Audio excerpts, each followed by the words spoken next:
Oui, bonjour. Oui, je suis un sculpteur basque espagnol qui habite dans les Landes depuis déjà 20 ans et que je suis tombé vraiment amoureux de cet espace, de la crypte de Saint-Giron, où j'ai exposé, ça fait maintenant 2 ans, sur une série qui s'appelle les Animaliers dans l'art roman. Je me suis inspiré donc de l'art roman et particulièrement des éléments animaliers qui sont des éléments fantastiques, qui impressionnait, qui inquiétait énormément l'homme du Moyen-Âge.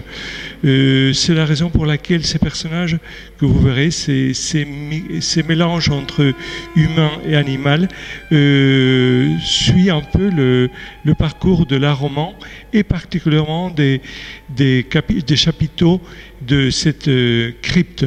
Donc on a bien compris votre démarche au niveau peut-être des gargouilles de l'art roman que l'on a pu voir sur nos cathédrales.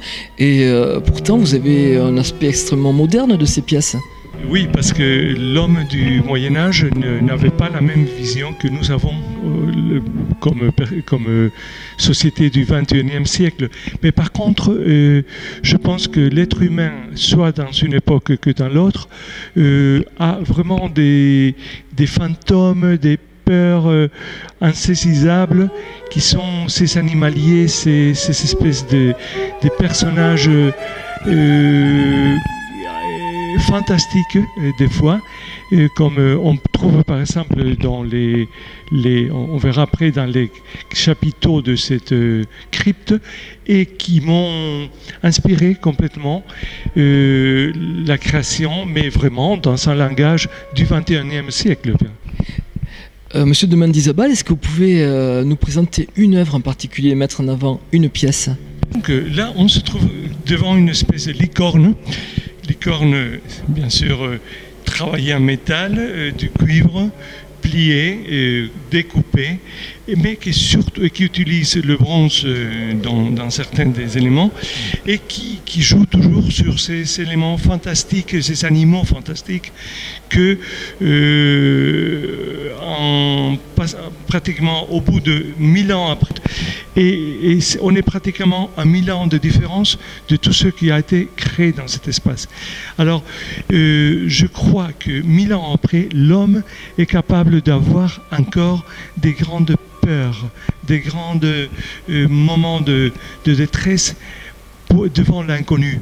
Et moi, je représente l'inconnu un peu comme on le voit ici, c'est-à-dire avec ces espèces de monstres fantastiques qui sont liés par des forces qu'on ne maîtrise pas. C'est ce que j'appelle les forces de création ou les forces de destruction. Ou, dites d'une façon différente, c'est des forces qui vont vers le haut, qui remontent, qui sont des forces que l'homme essaye de maîtriser, mais qui souvent ne peut pas le faire, des forces qui vont vers l'intérieur, forces centripètes et des forces centrifuges. Je crois que pratiquement l'être humain et la vie dans notre planète est faite comme ça, est faite des forces qui créent la copulation, la reproduction, la création artistique, les forces qui détruisent, comme c'est la guerre, comme c'est la destruction. Ces ensembles de deux forces font de notre vie humaine un parcours qui ne finit jamais. D'ici à 1000 ans, je pense que nos descendants auront d'autres soucis, mais auront toujours des grandes peurs et des grandes inquiétudes. Ça sera toujours inouï et ça sera toujours dans l'être humain. Voilà, nous sommes en ce moment dans un espace sacré qui est au milieu de la crypte, à l'intérieur de ces grandes colonnes avec des chapiteaux romans. Je garde ici un espace sacré, les gisants, et dans ces gisants, je présente un peu le symbole de l'être humain dans notre siècle. Et surtout, je dirais, dans notre culture occidentale, on est en train de détruire la création et c'est un peu, ces gisants sont un peu notre propre industrie, notre industrie occidentale qui s'échappe du continent, qui s'installe ailleurs. On laisse tomber cette énorme capacité de création qu'on a eue dans notre Occident, et particulièrement dans notre Occident du Sud, la France, l'Espagne et l'Italie. C'est un peu, ces gisants sont un peu ces symboles. Et les monstres, ce qu'on ne contrôle pas, je les ai mis à l'extérieur de ce rectangle sacré, ou la crypte de Saint-Giron. C'est la raison pour laquelle on retrouvera les pièces qui sont des animaliers en dehors de cet espace sacré.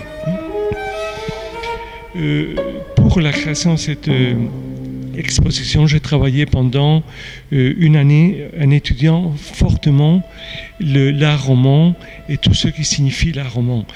Et je trouve que la crypte de Saint-Giron est peut-être un des espaces les plus beaux que j'ai jamais trouvé dans l'art roman. Par sa proportion, par sa simplicité et en même temps par sa richesse dans les chapiteaux extraordinaires de l'école d'Agen.